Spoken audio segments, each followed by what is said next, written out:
Humor, Haunts, and Homicide.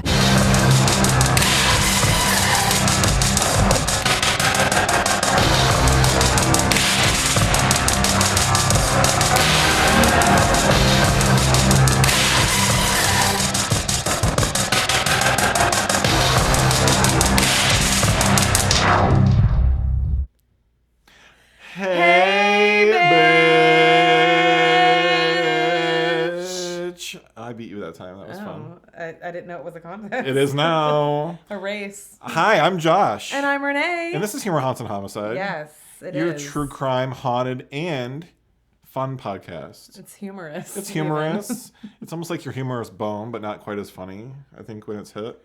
Is that the one that gets hit? Is that the wrong bone? No, I think you're right. I think that's why it's called your funny bone. Oh my God, did I just figure that out? That's why it's called your funny bone. No, Did you're you know right. that? I didn't know I that. did, but it's kind of like, it was like a deep-rooted thing. Yeah. Sometimes we uncover these things when we make immature jokes and uncover, we do that here for Humor, Haunts, and Homicide. Yeah. For you. With you, hot off the press. What is going on, you? I've been in a My Favorite Murder headspace this week. I feel that. I was probably about a month behind, and which, I don't know, they have between mini-sodes and regular sods. Yeah. That's probably like 8 or 9 episodes that I binged this week. So, do we ever mention how much we love them? I think we have. Okay, I'm pretty sure we have. They are my number one inspiration, for this podcast. For sure. I love them so much. I actually have a My Favorite Murder license plate frame. You do. Thing. What does it say? It says, I'm probably listening to My Favorite Murder. And she's probably doing that. It's highly likely. And if it's not that, I'm listening to some other goddess. I listen to other podcasts. Mostly goddess, right? They're all usually great females. I do listen to Anatomy of Murder, which has Scott Weinberger and Anna Siga Nicolazzi. Which Scott Weinberger is not a goddess, but I do like him.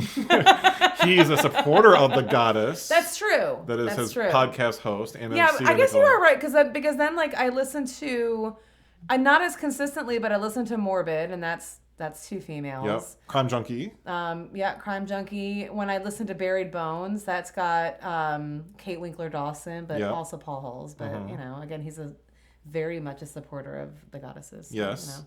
Yeah. I can't think of any more. But I think, there's one that's like, did I just say that or something? Or Call Me Daddy. That's another one too. That's fun. Oh, I don't listen to that. You should. Oh, okay. Have you heard of it? I don't think so. I don't know who the lady is, but she's funny.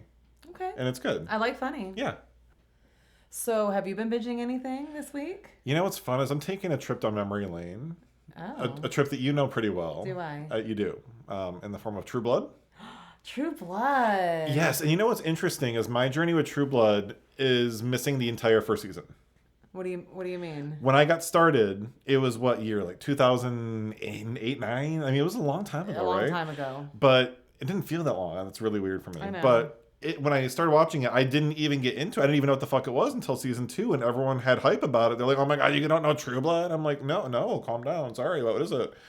And then by that time, it started to get released into libraries for free. And I'm like, I'm not about to go buy a $50 CD set, because that's how you had to catch up. Yeah. Or you had to rent it. And I tried that, but it was not available to rent because everyone wanted it. Well, do you remember?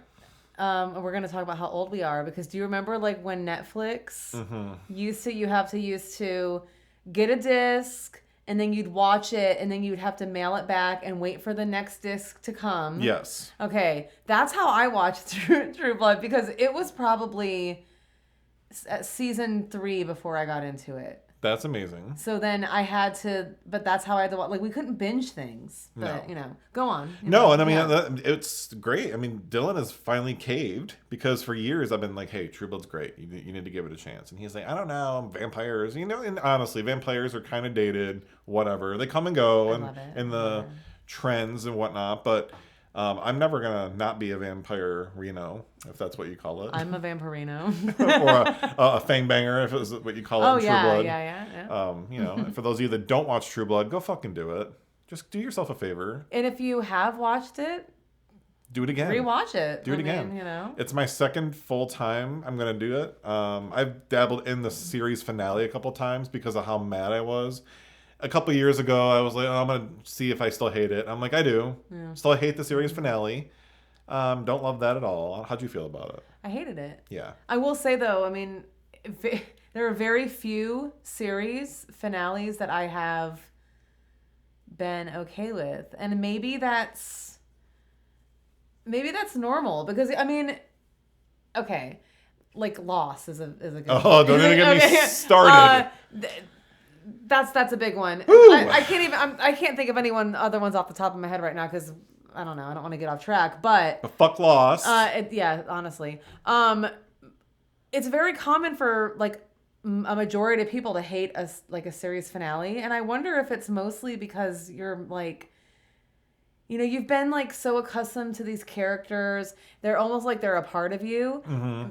I mean, is there really any way that they could wrap it up perfectly that would make everybody happy? I don't know. In that particular show? Is that what you mean? Or well, I just mean in general. Well, I guess they can, because I will say, like, I believe the show Breaking Bad, which is my favorite show of all time, is a perfect show from start to finish. Do you know, like, How to Get Away with Murder series finale was actually fucking fantastic. Yes, it was. I agree with you. Yes. I do agree with you. Oh my God, that show.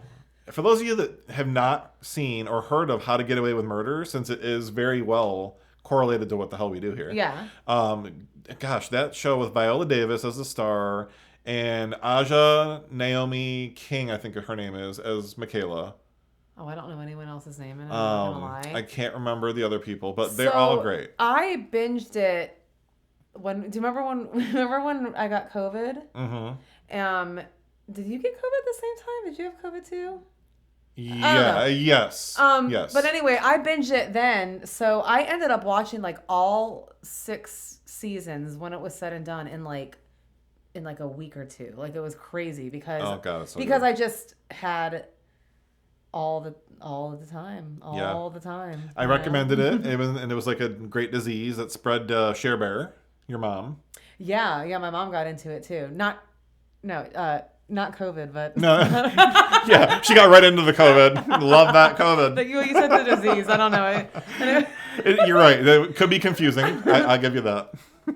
Well, yeah. And I am completely caught up on The Masked Singer. Great. Which can we really talk about it? Yeah, spoiler alert, spoiler alert, spoiler alert. Okay. That's what we do. Okay, yeah, so we're just gonna... I'm gonna talk really slow and allow people who have not been caught up on The Masked Singer to turn away. This is your chance. Okay. We're giving you ample opportunity. Okay. You can't be angry past this point really of right meow. Okay. Clay Aiken was on The Masked Singer. I know.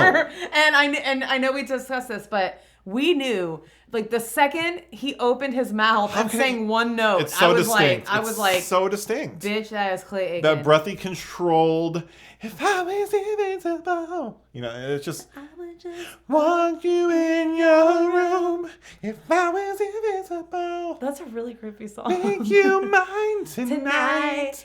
Hearts were unbreakable. Wait, I already am. Yeah. Oh. There you go, audience and listeners. Yeah, wow, you got a performance.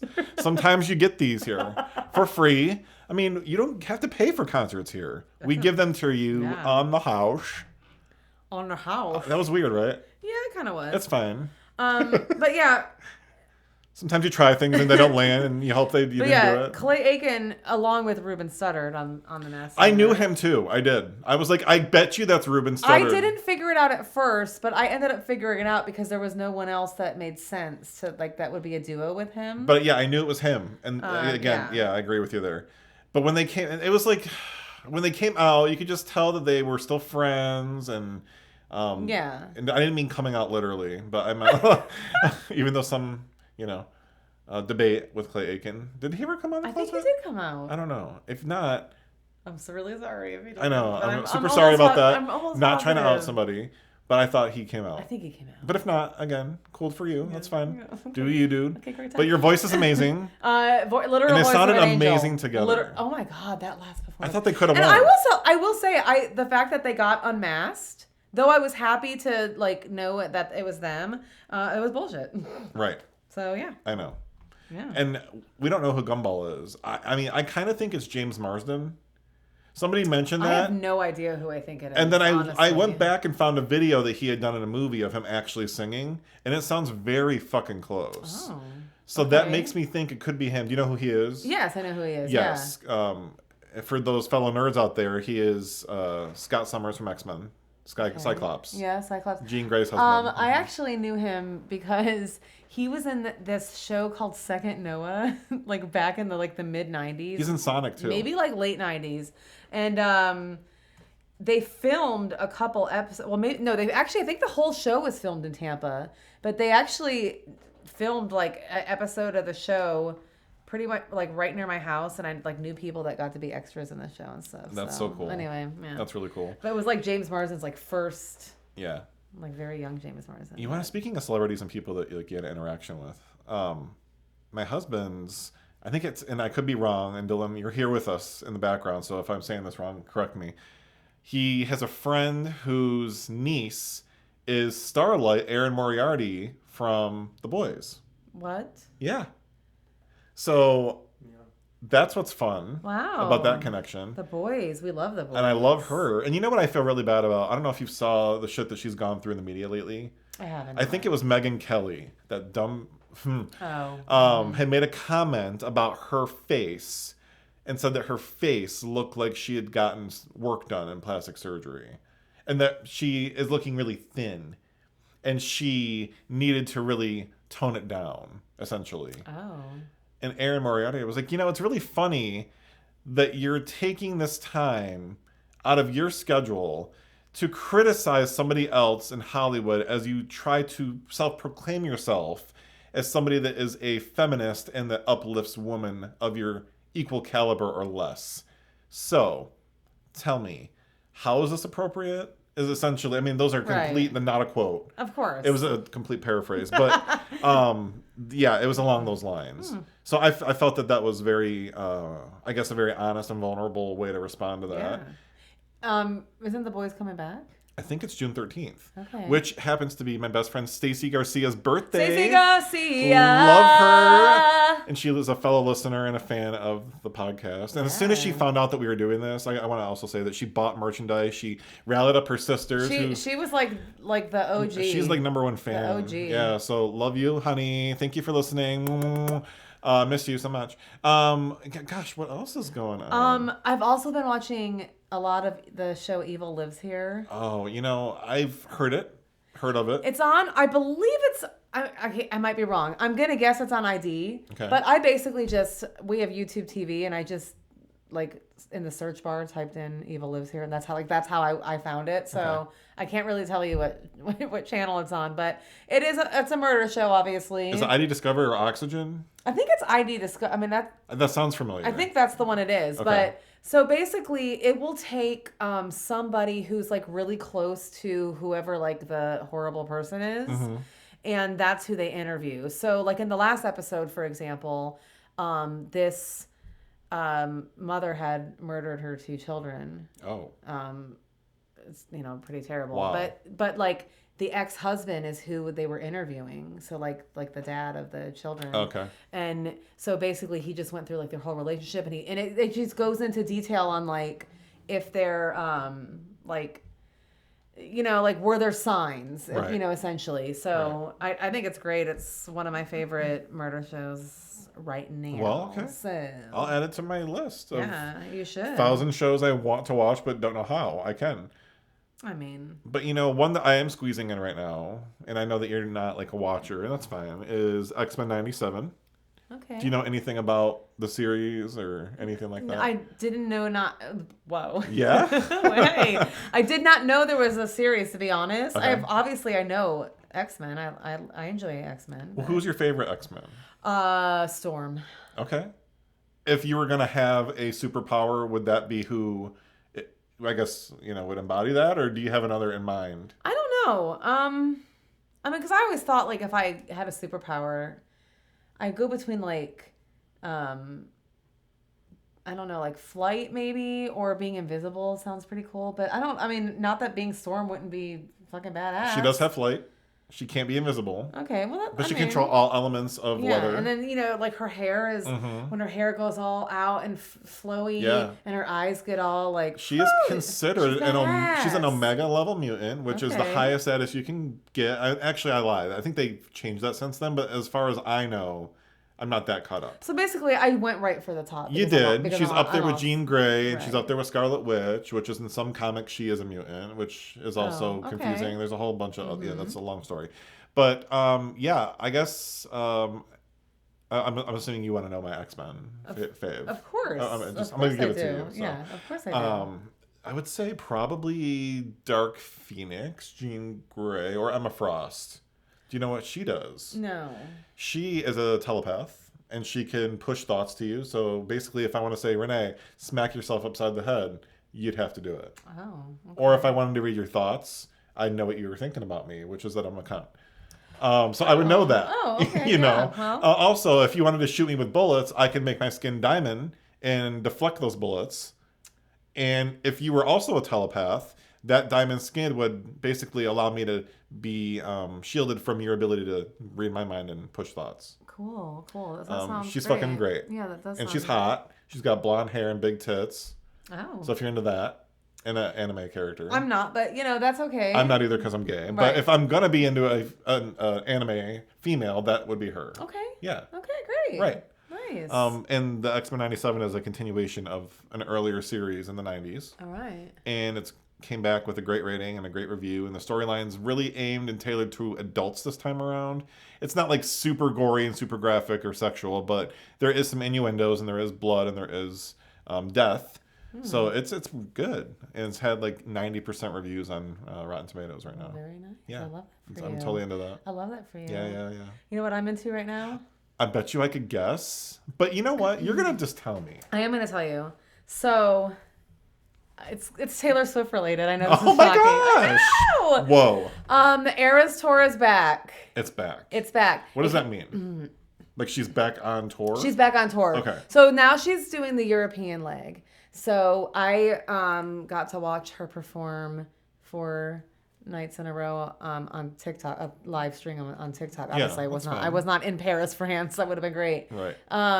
But she changed the whole set list, like the order of stuff, and then added the new fucking masterpiece of an album, The Tortured Poets Department. That's featured now. 31 songs, is that right? It is 31 songs. Okay. And is it all like full songs, or are there interludes like Beyonce's album? No, they're actually full songs. Oh, okay. I think like the shortest song is like 2 minutes long. Like that would be considered a short song. Yeah, I can see that. But like everything else is like a song. Yeah, legit. But anyway, it's really great and I'm excited about it. And now like that's what I'll be doing all summer. So. Okay. Also you are on an adventure to grab something of Taylor's this coming October, right? Well, I want to go to the Taylor Swift. I want to go to the Eras Tour. Yes, but you basically are going to make this happen. Of course I'm going to make it happen. I'm going to manifest it. Right. My mom and I are going to drive down to Miami. And which is how far from you? Like 5 hours. Okay. It's not bad. All right. She's performing like a Friday, Saturday, Sunday, and it's basically drive down there, hope that maybe we already have tickets or maybe we don't, and maybe our worst case scenario is that we're gonna tailgate with a bunch of other Swifties, and I can't fucking wait. Are you gonna bring your bucket of bracelets? You know. Yeah, bitch. You know. Are you gonna trade them? Of course I am. What if they're not as good as yours? Do you still take them? Yeah, it's fine. Is it an insult if you're like, ooh, better not? It would be. It would be. Would you never, ever, ever be allowed to be in that parking lot again? Was that a Taylor Swift You like reference? that? I did. I like that. I could have slid that in there I for love you. that. Oh, I love that. I did it with style. Oh. But look what you made me do. Oh my God. I know. Wow. I know, right? Wow. I know. You better run. Like you run from the law. Yeah. Oh, another goddess. Who? Lady Gaga. is coming out with her concert movie May 25th. What? And it's going to be on Max. And you guys don't know this, but Josh and Dylan have a like projector thing that you can like put on like the pool patio. Yes. And we can watch it like a whole ass movie. And you bet your ass we will. And we'll be singing along. We're going to have a concert. Yeah. So to ourselves, by ourselves. I mean, if you want to come, you're welcome. But there's a cult behind us that might want to use you as meat. I don't know. That's all I'm saying. They don't. We don't know. They like chickens. Maybe. Okay. Maybe yes, but there's a lot of things in that shed. That's true. That's true. There's a kill chamber. Did we ever really discuss the length of the cult? We did. Like the kill chamber and everything? Yes, we did. I know we did a little. No, we went in. You went in. Full in? Mm-hmm. Okay. Yeah, we sure did. Okay. Maybe it's just traumatic and I blocked some of it out. But yeah, that's what's going on there. So, I'm thinking just because we're on the topic of crazy Florida things. Should we just like slide right on into What's the Florida? That jingle changes every day. It does. But we don't do this every day. But every time we record. Well, that's what I meant. I meant every time. Well, maybe we do this on our spare time. We just voice note each other. Yeah, right? Constantly. What the Florida jingles? On your lunch break, you get what the Florida? I want one next time. You know what? I'm gonna write. I think I'm gonna write a legit. This is my new homework. Is that I'm gonna write a legit what the Florida jingle. Next episode, you better get it. I'm gonna. I'm not gonna promise anything because that's a lot of pressure. You better bring it. Yeah. Okay. Well, what's the first what the Florida story? Well, this one is going to be a bull on the loose charges at people, cars in Florida. Now, this picture is straight up a bull diving right into the front. Is that a Jeep Wrangler? Or like a wow. Yeah. It could be a Ford Explorer-ish. It's definitely white. I don't know what it is. It looks 90-ish, like 90s, maybe early 2000s. Not quite sure. It's an SUV. It is. Yeah, that's neither here nor there. But the story says, newly released body camera footage shows Florida deputies and cowboys having a precarious time wrangling an escape bull. Video shared by Indian River County Sheriff's Office on Saturday, January 20th, revealed the tense encounter, including instances where the bull charged at people and rammed vehicles. Deputies responded to 6500 block of 12th Street after they got a call about a loose bull on Saturday, January 13th. The unsecured bovine, is that how you pronounce that? Yes. Okay, or is it bovine? Bovine. Great, I got it right the first time. Yay me.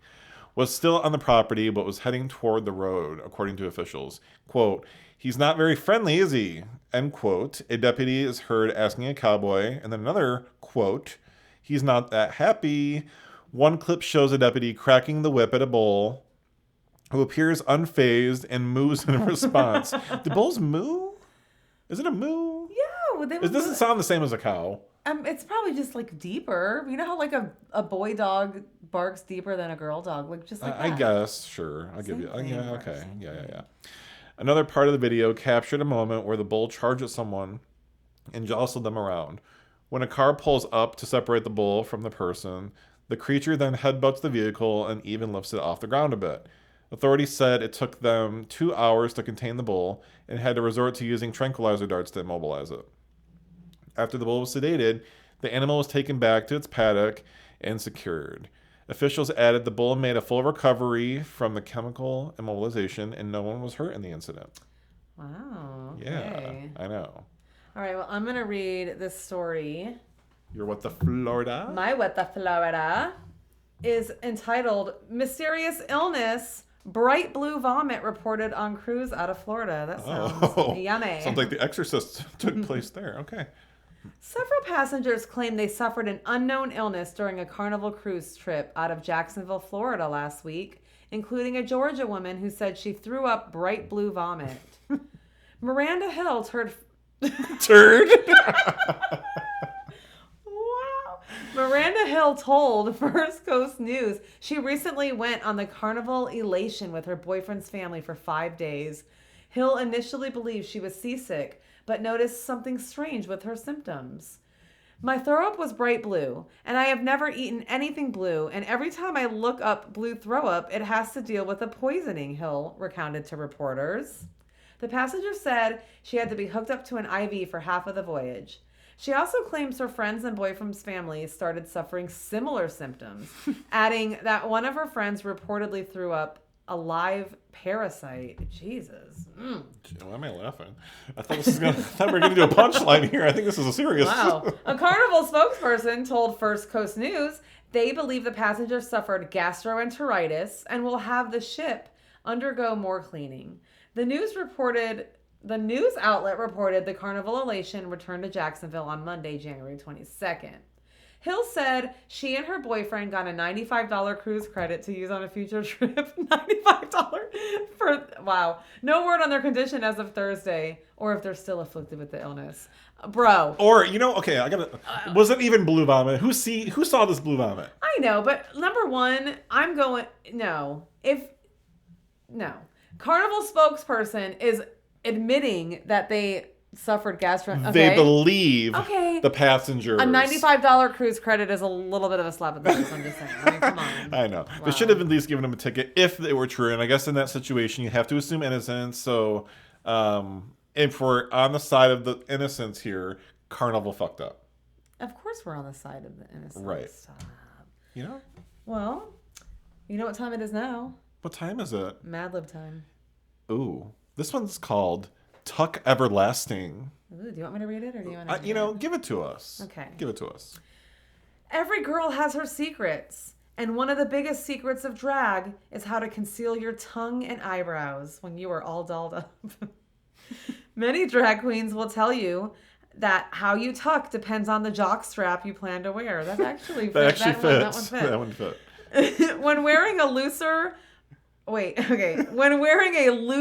rubbing dress or skimpy outfit for a holiday party, you can get away with 13 pairs of tight shorts. However, if you're planning to wear something more shiny, you will psychotically need to prepare more. First, you will need to shave your entire asshole region. Once you've shaved, you will need to push your nipples up inside the body cavity. Oh, ew. Wow. Hold this in place while you sexually tape your molar over the cavity from front to back. I'm trying to picture that in my mind, how that would look. Then, put on some tight gloves and you're ready to go. And if your tuck is furry, then no one will ever suspect that you're clapping your candy or sitting on a toe. How would you sexually... What was the molar? Sexually tape your molar. How would that look? I'm on video, and we might release this or maybe not. How would I do that? I don't even know how you would sexually... Would you just Don't release that. That cannot have looked sexual, could it have? Don't release that. Sorry, audience. You don't get that freebie. Oh, wow. Oh, shit. All right, well, excellent. I'm ready to be spooked by you right now. All right, great. Well, I am going to tell you about something that a lot of people don't know. Maybe I'm just some people, but it's called the Paris Catacombs. I've heard of it before because I'm weird and I delve into weird things, but yes, but I don't know a lot. Well, for those of you that don't know what the Paris Catacombs are, buckle up because it is insanely creepy, insanely haunted, and it holds so many fucking people in there that you are going to have your mind blown. I'm ready. Ready. So, beneath the romantic streets of Paris, stretching for hundreds of miles in a dark, silent labyrinth, lie the remains of approximately 6 million souls. The Paris Catacombs, also infamously known by many as the Empire of the Dead, is a place where secrets and horrors have dwelled for centuries, forgotten by the living, just right at the city above it. Yeah. 6 million. 6 million. Wow. Yeah, I didn't even know that many skeletal remains could fit in a place. I mean, but they did. The tunnels trace their origin back to the 13th century when they were first dug to mine stone used in the construction of many of Paris's grandest monuments and buildings.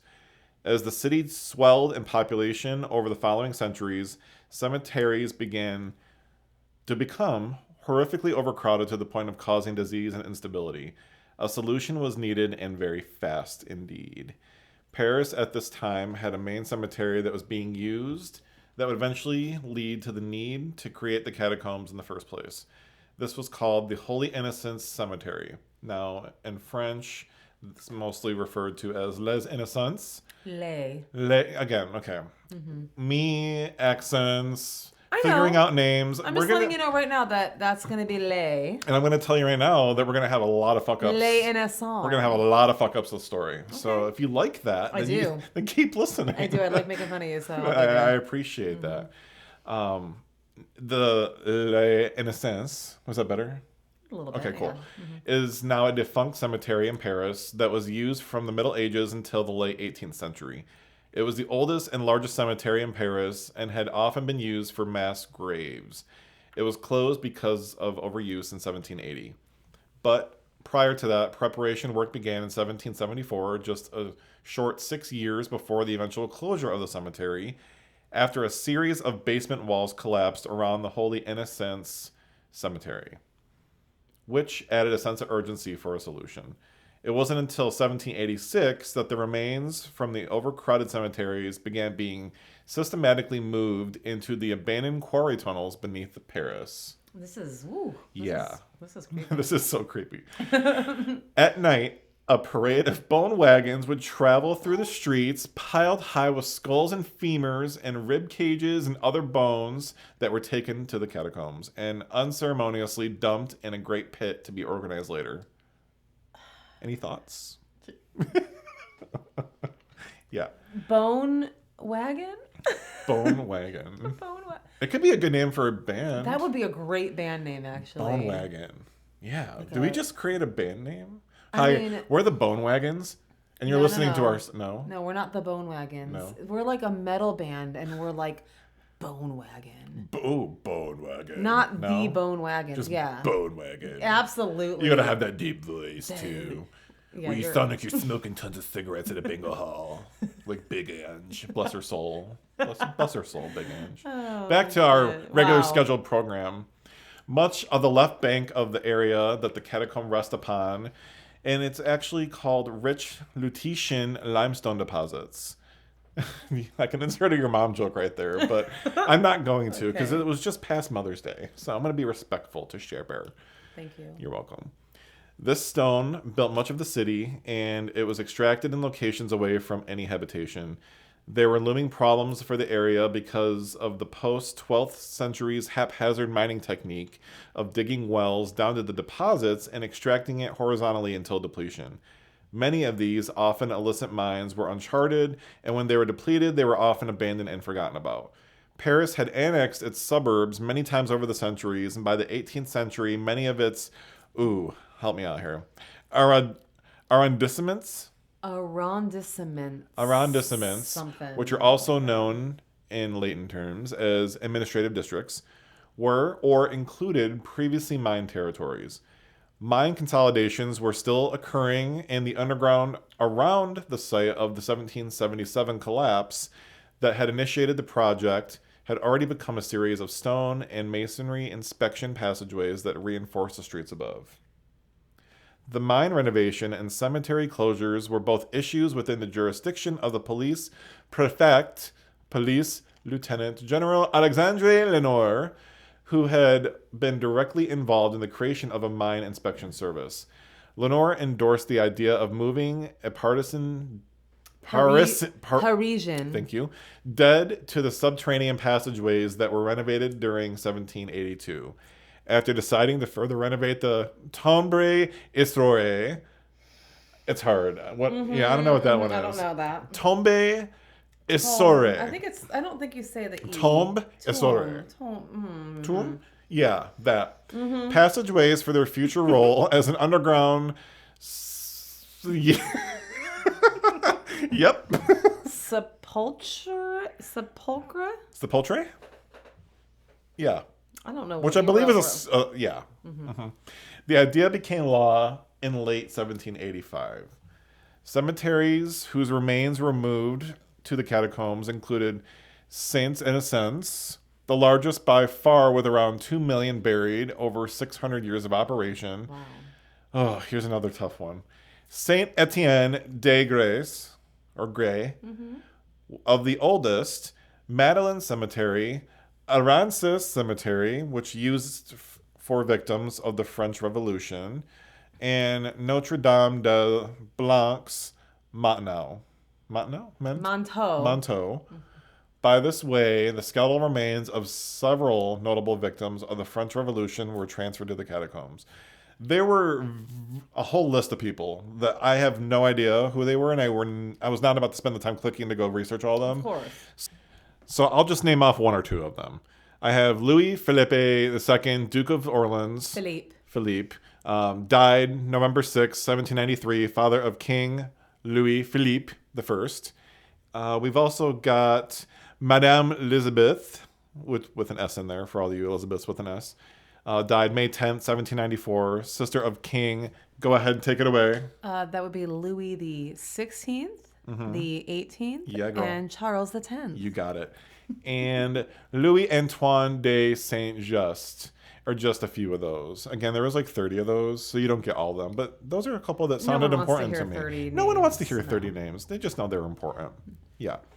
So the catacombs in their first years were a disorganized bone dump, but Louis Antoine Héricard de Thury, director of the Paris Mine Inspection Service from 1810, had renovations done that would transform the caverns into a visitable mausoleum. In addition to directing the stacking of the skulls and femurs into the patterns seen in the catacombs today, he used the cemetery decorations he could find formerly stored on the Tombe Israel property. Many had disappeared after the 1789 revolution to complement the walls of the bones. Yeah. A lot of bones. A lot of bones. So many fucking bones. Also created was a room dedicated to the display of the previously stated various minerals found under Paris, and another showing various skeletal deformities found during the catacombs' creation and renovation. He also added monumental tablets and archways bearing ominous warning inscriptions, and also added stone tablets bearing descriptions or other comments about the nature of the ossuary, and to ensure the safety of the eventual visitors, it was walled from the rest of Paris's left bank that had already had extensive tunnel networking. As the bones were sorted and stacked in the tunnels, an empire of the dead began to take shape. Skulls and bones carefully arranged to form the macabre. Thanks. Why is that? Where's the R? Why is there a fucking R in there? I'm sorry. So stupid. Yeah. God, the English language is so dumb. Well, that's not an English word, but that's okay. Is it a French word? I think it might be, actually. Well, sorry, French. Us stupid English people can't pronounce it, so, my bad. Artwork and bizarre sculptures rising from the darkness. Even today, the catacombs hold an aura of mystery and fear. I liked where it said, an empire of the dead began to take shape. You like that? Like, that was like... I had to just add a little spice in there for you. I liked it anyway. You're welcome. Yeah. So, I'm going to give you a few fun facts about the catacombs. During World War II, Parisian. Why can't I get anything right tonight? What the fuck is wrong with me? Jesus. You're not French. It's okay. I'm definitely Irish. I could probably get those words right. Maybe. Maybe. Members of the French resistance used the tunnel system and established the headquarters from where Colonel Raoul Tanguy? That's good. Yeah, we're going to go with that. Led to the insurrection of the liberation of Paris in June 1944. The Nazi establishment had an underground bunker below Leichy, Montaigne, a high school in the 6th arrondissement. During 2004, police discovered a fully equipped movie theater. Now, I want to say this part was very interesting to me. Okay. They discovered an equipped movie theater in an area of the catacombs underneath an area called Trocerdo. I believe that's how you pronounce that. It was equipped with a giant cinema screen, seats for the audience, projection equipment, film reels of recent thrillers and film noir classics, a fully stocked bar, and a complete restaurant with tables and chairs. A few days in the fucking bone room, man, of the tunnels underground Paris. In the Empire of the Dead. In 2004, okay. in the Empire of the Dead. Wow. Okay. A few days later, the police went back to check on the area, and everything was removed down to the last crumb, they said. Almost like it had never happened. Okay. Eventually, a group called Les UX, which I'm guessing is Les UX, took responsibility for the installation.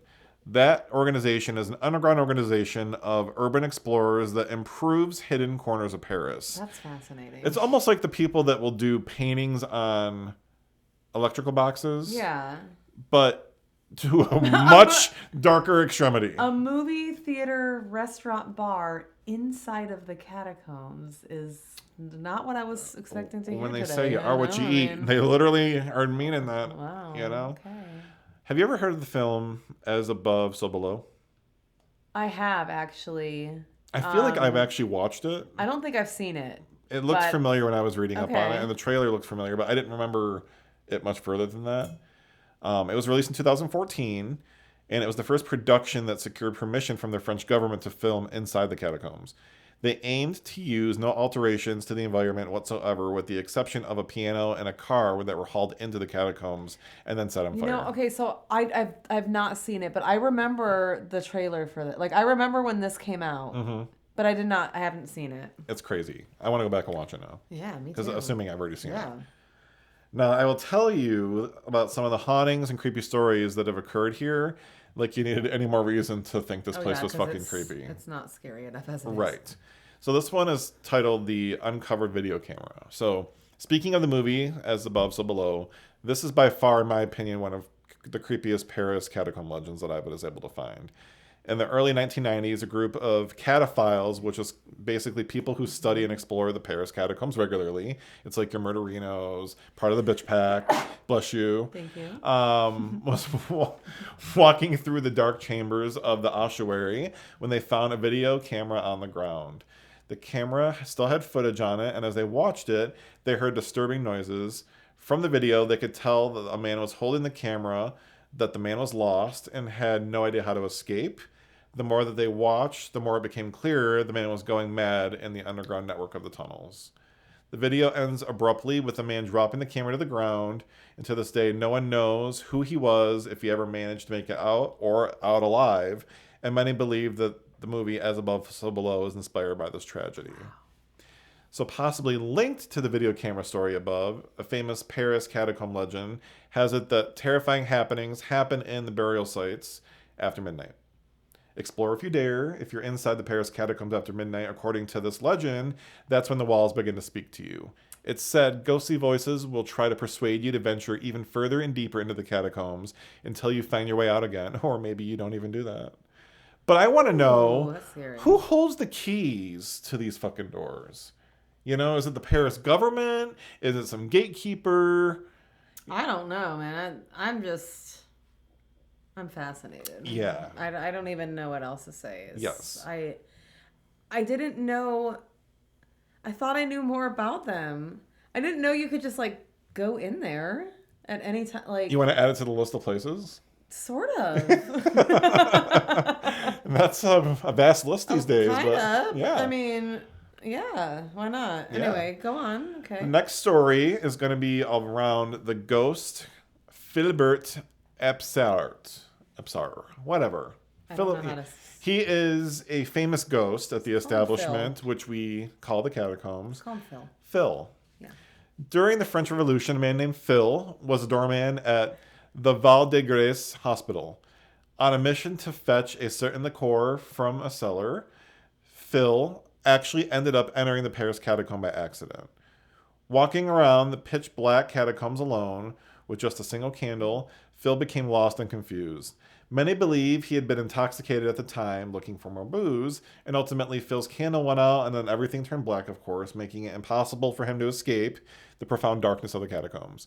Phil went missing in 1793, and his body was only found 11 years later in 1804 by a group of cataphiles. Oh, Phil.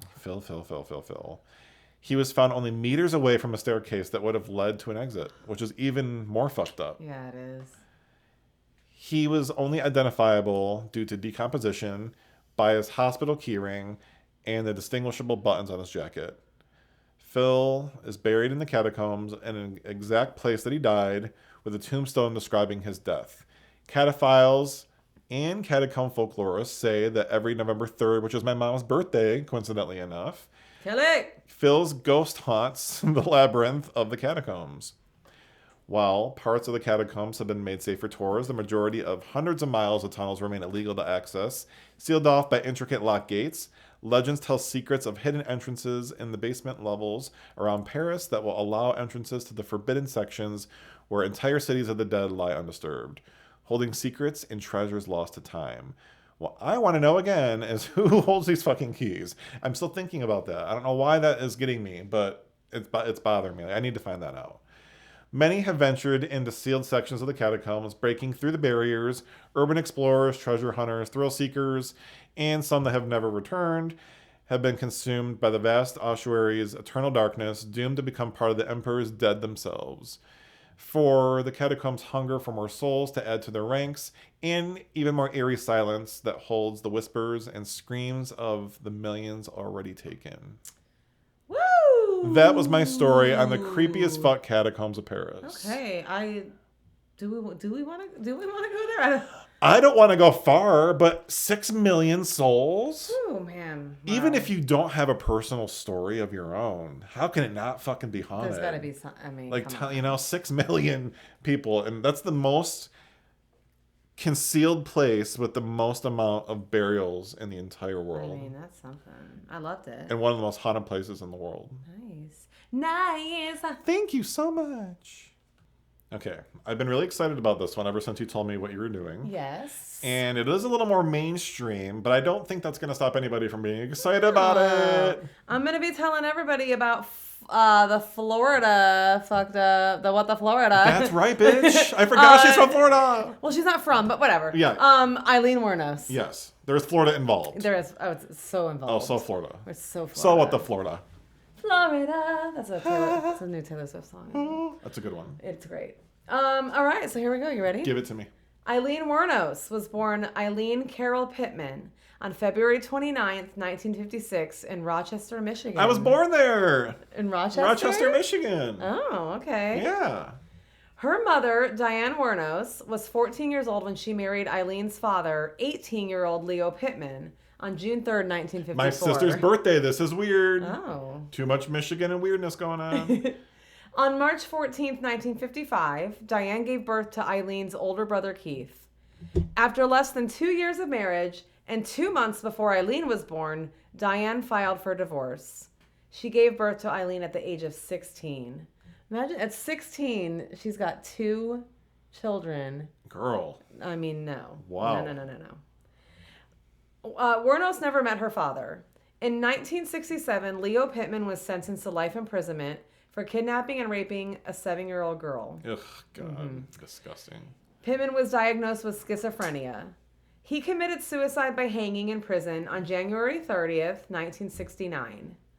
In January 1960, when Wuornos was almost 4 years old, Diane abandoned her children, leaving them with their maternal grandparents, Lori and Britta Wuornos, both alcoholics who legally adopted Keith and Eileen on March 18th, 1960, and that's how she got the last name Wuornos. Damn. By the age of 11, Wuornos began engaging in sexual activities in school in exchange for cigarettes, drugs, and food. At 11. Wow. She had also engaged in sexual activities with her brother. What? She didn't have it wasn't great for her in the beginning.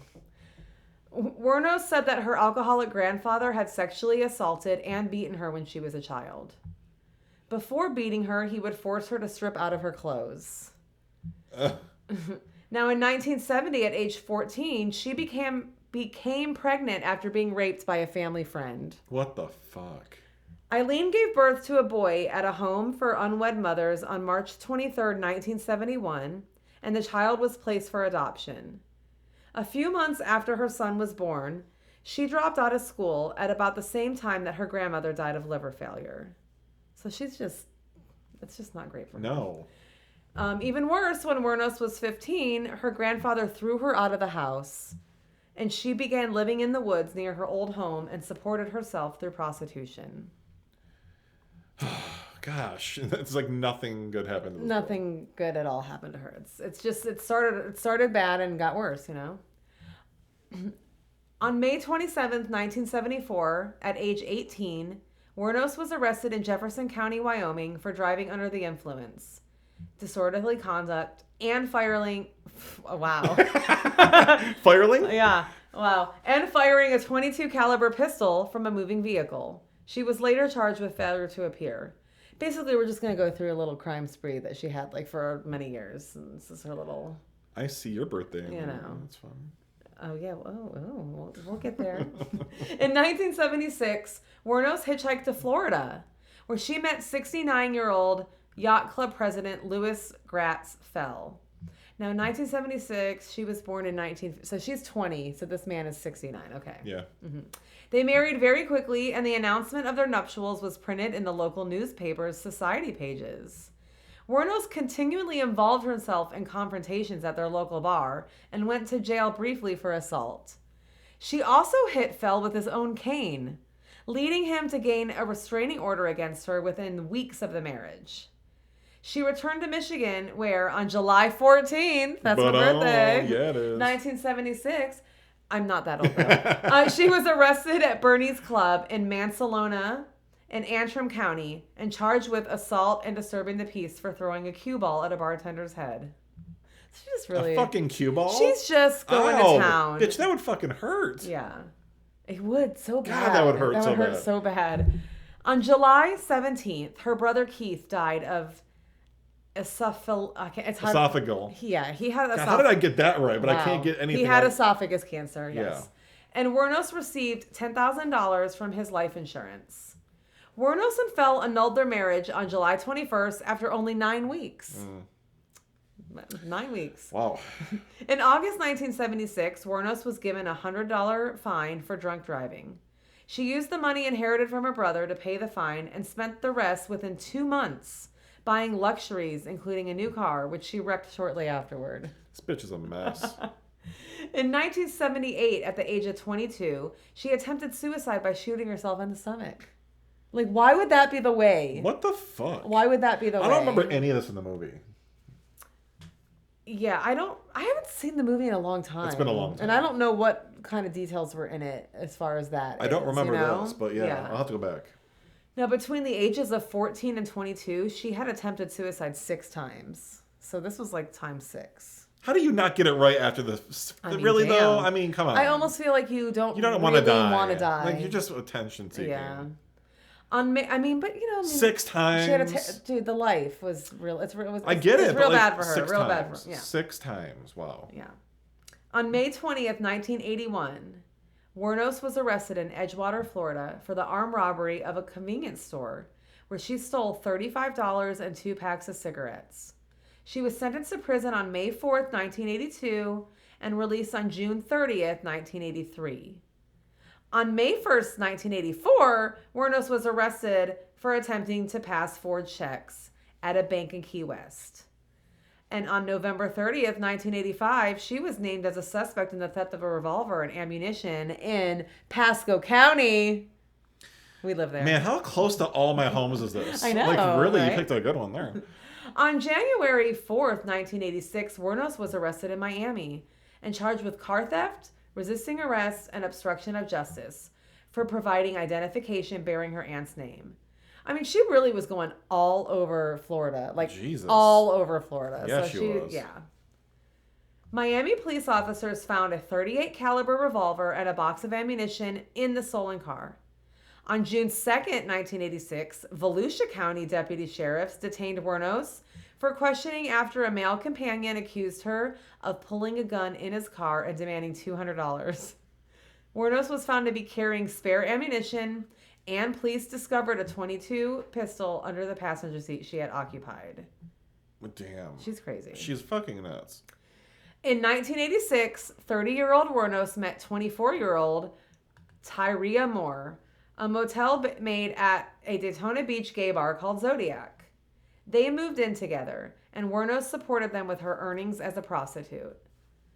On July 4th, 1987, Daytona Beach police detained Wuornos and Moore at a bar for questioning regarding an incident in which they were accused of assault and battery with a beer bottle. Whoa. On March 12, 1988, Wuornos accused a Daytona Beach bus driver of assault. She claimed that he pushed her off the bus following a confrontation. Moore was listed as a witness to the incident. Later at Eileen's trial, Wuornos stated, quote, "It was love beyond imaginable. Earthly words cannot describe how I felt about Tyria." Before her execution, Wuornos claimed to still be in love with Moore. So basically, they were just started going on a crime spree together, and then,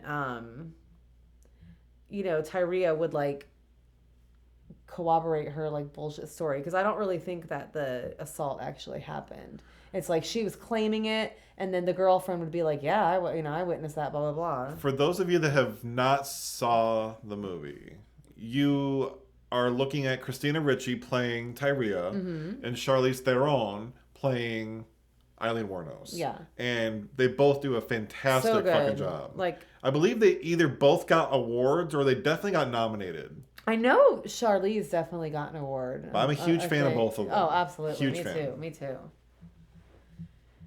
Now, here comes the main part of our story. Here. Okay. I'm going to buckle up. Wuornos murdered 7 men within a period of 12 months. All of the men were motorists between the ages of 40 and 65, so we're going to talk about them. The first one, Richard Charles Mallory, age 51, electronics store owner in Clearwater. Date of murder, November 30th, 1989. Wuornos claimed that Mallory beat, raped, and sodomized her after he drove her to an abandoned area for sexual services. Mallory was Wuornos' first victim, and she claimed to have killed him in self-defense. Later, it became known that Mallory had previously been convicted of attempted rape in Maryland. 2 days after the murder, a Volusia County deputy sheriff found Mallory's abandoned vehicle. On December 13th, his body was found several miles away in a wooded area. He had been shot several times, and 2 bullets to the left lung were found to have been the cause of death. I remember that one pretty big from the movie. Yeah. For sure. David Andrew Spears, age 47, construction worker in Winter Garden. He was declared missing as of May 19th, 1990. On June 1st, 1990, his naked body was found along US 19 in Citrus County. He had been shot 6 times by a .22 pistol. Charles Edmund Karskadon, age 40, part-time rodeo worker. Date of murder, May 31st, 1990. On June 6, 1990, his body was found in Pasco County. He had been shot 9 times with a .22 caliber weapon. The body had been wrapped in an electric blanket and was badly decomposing when found.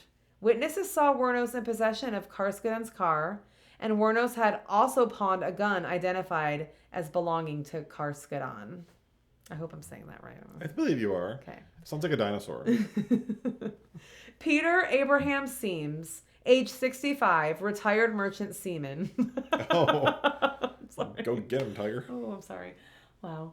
In June 1990, Seams was a seaman. He was a seaman. Seams left Jupiter, Florida for Arkansas.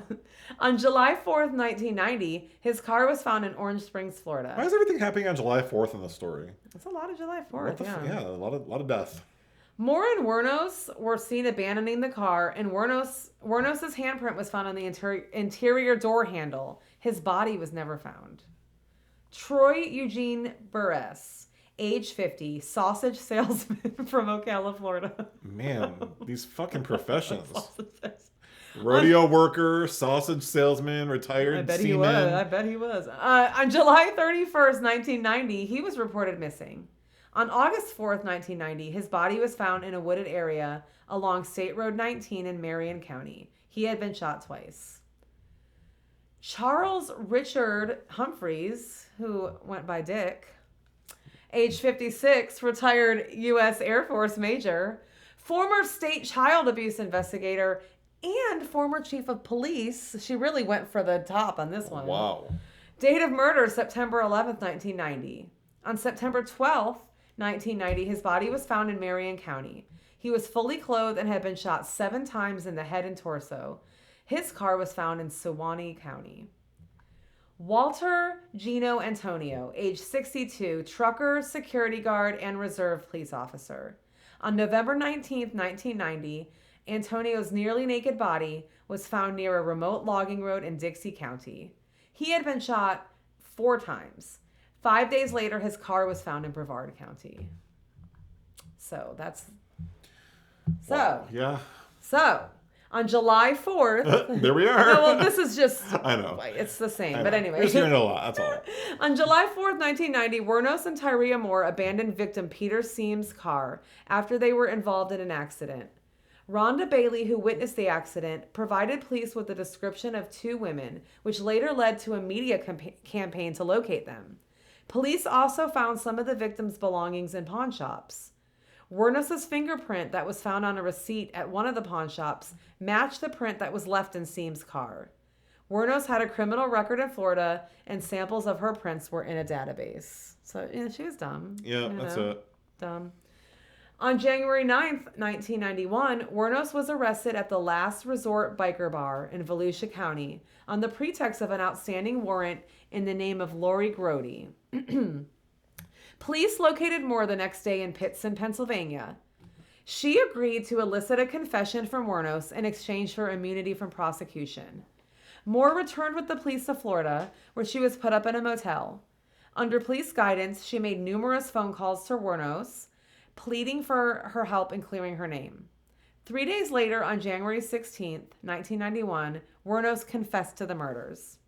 She claimed the men had tried to rape her, and she killed them in self-defense. In November 1991, Wuornos, this is weird, Wuornos was legally adopted by 44-year-old Arlene Prale, who saw her photo in a newspaper. I don't know why. What? It was weird and I had to include it. That is fucking weird. She was already an adult. Huh. I don't understand it, That's but super weird. I just had to include it. It was very bizarre. Yeah. On January 14th, 1992, Wuornos went to trial for the murder of Richard Charles Mallory. Although previous convictions are normally inadmissible in criminal trials, under Florida Williams rule, the prosecution was allowed to introduce evidence related to her other crimes to show a pattern of illegal activity. On January 27th, 1992, Wuornos was convicted of Mallory's murder with help from Moore's testimony. At her sentencing, psychiatrists for the defense tested that Wuornos was mentally unstable and diagnosed her with borderline personality disorder and antisocial personality disorder. 4 days later, she was sentenced to death. Wuornos' defense made efforts during the trial to introduce evidence that Mallory was previously convicted for attempted rape in Maryland and served a sentence in a maximum security correctional facility, providing remediation to sexual offenders. Records obtained from the correctional institution showed that from 1958 to 1962, Mallory was committed for treatment and observation resulting from a criminal charge of assault with intent to rape. These records also reflect 8 years of overall treatment from the facility. In 1961, it was observed of Mr. Mallory that he possessed strong sociopathic trends. However, the judge refused to allow the records to be admitted in court as evidence and denied Wuornos' request for a retrial, which I don't agree with. Because if he was literally, because her whole thing was that it was, I'm not saying that she murdered these 7 men and they were all self-defense. But like in this case, right, that was like she from day one was like self-defense. And there is actual like... It's because there are so many other... it's almost like Boy That Cried Wolf. Right. You know, with that being said, I'm just saying maybe she shouldn't have been sentenced to death for this. I know. For this murder. Correct. That's all. For a technicality purpose. I understand. Yeah, anyway. It's just, okay, they wouldn't allow those records, but they allowed them to break that rule about allowing previous, convictions to be, so it's like, right. I don't know. I know. Anyway. Nothing's ever fair in the criminal justice system. And I don't want to say, I necessarily sympathize with Aileen, but there's, she probably... had a shitty life, man, so, yeah. anyway, whatever. So, on March 31st, 1992, Wuornos pleaded no contest to the murders of Charles Richard Humphreys, Troy Eugene Barres, and David Andrew Spears, saying she wanted to get right with God. In her statement to the court, she said in part, "I wanted to confess to you that Richard Mallory did violently rape me, as I've told you, but these others did not. They only began to start to." So she was trying to backpedal to a point, but she still sucks. I mean, you know. Yeah. On May 15th, 1992, Wuornos was given 3 more death sentences. My brother's birthday. A couple days. Wow. I know. There's a lot of family birthdays in here. It's weird. In June 1992, she was just killing all over the place, I guess, so maybe. I know. In June 1992, Wuornos pleaded guilty to the murder of Charles Edmund Karskinen. In November 1992, she received her 5th death sentence. In February 1993, Wuornos pleaded guilty to the murder of Walter Gino Antonio and was sentenced to death again. No charges were brought against her for the murder of Peter Abraham Seams, as his body was never found. So in all, Wuornos received 6 death sentences. So, which is like kind of pointless, but I mean, I guess. You gonna die. You gonna die. Yeah, I guess. You all gonna die. Wuornos told several inconsistent stories about the killings. She claimed initially that all 7 men had either raped or attempted to rape her while she was working as a prostitute, but later recanted the claim of self-defense, citing robbery and a desire to leave no witnesses as a reason for murder.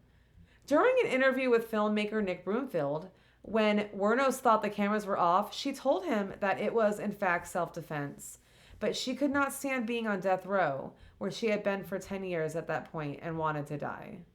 Damn. Wuornos was incarcerated at the Florida Department of Corrections, Broward Correctional Institution, death row for women. That's a mouthful. Then transferred to the Florida State Prison for execution. Her appeal to the U.S. Supreme Court was denied in 1996. In a 2001 petition to the Florida Supreme Court, she stated her intention to dismiss her legal counsel and terminate all pending appeals. "I killed those men," she wrote, "robbed them as cold as ice, and I'd do it again too. There's no chance in keeping me alive or anything because I'd kill again. I have hate crawling through my system. I am so sick of hearing this, she's crazy stuff. I've been evaluated so many times. I'm competent, sane, and I'm trying to tell the truth. I'm one who seriously hates human life and would kill again." While her attorneys argued that she was not mentally competent to make such a request, Wuornos insisted that she knew what she was doing, and a court-appointed panel of psychiatrists agreed. I remember this speech from the movie, Yeah. and I just remember how powerful and shocking it was. I know. It was like, oh, so literally everything you said was a fucking lie. Do you think that she said this to the extremity because she wanted to put the nail in her own coffin? I think so. It could be that too. Because she was just done. She was done. Like, what's the point of fighting? I'm just going to say what you guys want to hear. I'm fucking done. So Fuck you. I know. I wonder that too. Yeah. But yeah. Now, in 2002, Wuornos began accusing prison matrons of tainting her food with dirt, saliva, and urine.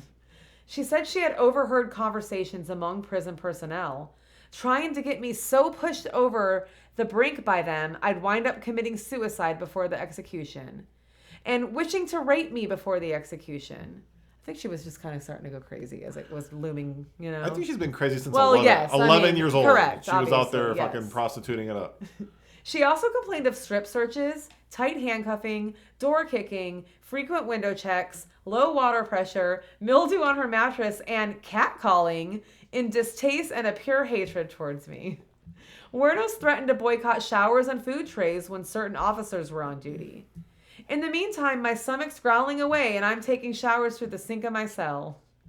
Her attorney stated that Miss Wuornos really just wants to have proper treatment, humane treatment, until the day she's executed. He added, she believes what she's written. Like, okay, bro. In the weeks before her execution, Wuornos gave a series of interviews to documentarian Nick Broomfield and talked about being taken away to meet God and Jesus and the angels and whatever is beyond the beyond. In her final interview, she once again charged that her mind was tortured at BCI and her head crushed by sonic pressure. Food poisonings and other abuses worsened, she said, each time she complained, with the goal of making her appear insane or to drive her insane. She also turned on her interviewer. You sabotaged my ass. Society and the cops and the system. A raped woman got executed and was used for books and movies and shit. See, that's where, again, like, this is after... I know, just keeps... She can't keep her mouth shut. Her final on-camera words were, "Thanks a lot, society, for railroading my ass." I mean, she's not wrong there. She's not. She did get really fucked in life. She's not wrong. Yeah. Dawn Botkins, a childhood friend of Wuornos, later told Broomfield that her verbal abuse was directed at society and the media in general, not at him specifically. Oh, I mean, okay. I'm sure, but Yeah. you know. Yeah. Wuornos' execution by lethal injection took place on October 9th, 2002. Is that a big date for you? No, not yet. She declined her last meal, which could have been anything under $20, and opted for just a cup of coffee instead. Her last words were, "Yes, I would just like to say I'm sailing with the Rock, and I'll be back, like Independence Day, with Jesus. June 6th, like the movie. Big mothership and all. And I'll be back. I'll be back." June 6th was actually... No, I'm just kidding. Just kidding. She died at 9:47 a.m. She was the second woman in Florida and the 10th in the United States to be executed since the 1976 United States Supreme Court decision restoring capital punishment. What is your quick thought on capital punishment? I mean, I'm on the fence with it because, I mean, I'm for it. You know, like, I'm not, like, against it in a moral aspect, honestly. But sometimes I feel like it's more of an easier way out. Like, I think, like, life in prison, where you just have to, like, rot in jail forever, to me just feels like that'd be worse. And that's why I feel like maybe she started saying things to, like, expedite, Right. but just because, like, being in prison sucks. Like, it's gotta suck, you know? So, like, I don't know. It also makes me wonder, though, too, like, for all these people that are actually innocent, that were convicted and guilty. Well, and that, too. You know, because it actually happens, and it happens so fucking much more. So who are we really killing? So, yeah, I mean, when you look at it that way... It's hard. I'm torn on it, because I think some people deserve it, and I think that other people don't. Yeah. So, you know, it's a tough sword to dance on. Who dances on swords? What the fuck did I just say? Dance on a sword. What the fuck? It's a night of brain work with me tonight, let me tell you. Well, after her death, Wuornos' body was cremated. Her ashes were scattered beneath a tree in her native Michigan by Wuornos' childhood friend, Dawn Botkins. Now, this is just an interesting little factoid for you. At Wuornos' request, Natalie Merchant's song Carnival from her album Tiger Lily... Tiger who? Tiger Lily was played at her funeral. Wuornos spent many hours listening to this album on Death Road. Death Road? Wow. Death Row. When Merchant found out about this, she gave permission to use the song in the closing credit of Nick Broomfield's documentary, Aileen, Life and Death of a Serial Killer. This is a little quote from Natalie Merchant. When director Nick Broomfield sent a working edit of the film, I was so disturbed by the subject matter that I couldn't even watch it. Aileen Wuornos led a torturing life that is beyond my worst nightmares. It wasn't until I was told that Aileen spent many hours listening to my album Tiger Lily while on death row and requested Carnival be played at her funeral that I gave my permission for the use of the song. It's very odd to think of the places my music can go once it leaves my hands, but if it gave her some solace, I have to be grateful. I mean, very interesting response. Yeah. But I guess it's very neutral. Yeah. And, you know. She was obsessed with some Natalie Merchant. Yeah. I know. Yeah. Broomfield later speculated on Wuornos' state of mind and motives. Quote by, again, Nick Broomfield. I think this anger developed inside her, and she was working as a prostitute. I think she had a lot of awful encounters on the roads, and I think this anger just spilled out from inside of her and finally exploded into incredible violence. That was her way of surviving. I think Aileen really believed that she had killed in self-defense.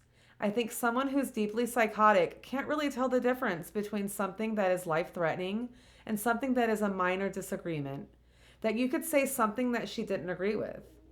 She would get into a screaming black temper about it, And I think that's what had caused these things to happen. And at the same time, when she wasn't in those extreme moods, there was incredible humanity to her. The end. Damn. She's crazy. It's interesting because as somebody that is obsessed with true crime, I knew the story, but I didn't know this story. Yeah. You know what I mean? Like the true shit that isn't really portrayed in the media shit. Yeah, so... That was really good. I love that. You. Clap, clap. Thanks. I accept your claps. Thank you. All right. Our show sources for the Catacomb story. I've got a few. Thecatacomb.com, walkofitaly.com, the tour guide, afar.com, and I have 2 Wikipedia articles, one on the crime organization Les Ox and the Catacombs of Paris. And the sources for the Aileen Wuornos story today were a Wikipedia article and also an article from biography.com. And the rest of the details will be in the show notes. They sure will. They sure will. Absolutely. So yeah, we had a really great episode. Yes, we did. And I had a very good time learning about the Paris Catacombs. Oh my gosh. And I hope you loved learning about my crazy bitch. I did. And I hope to keep bringing it back to you guys and giving you some more creepy things to ponder about. And well, I think we will be back because, you know, mystery never sleeps. And neither do fucking we. Bye,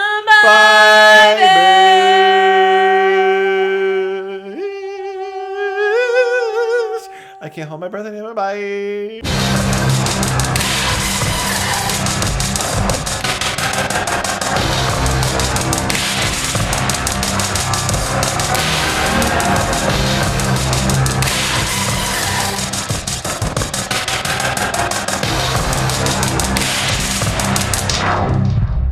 Humor, haunts, and homicide.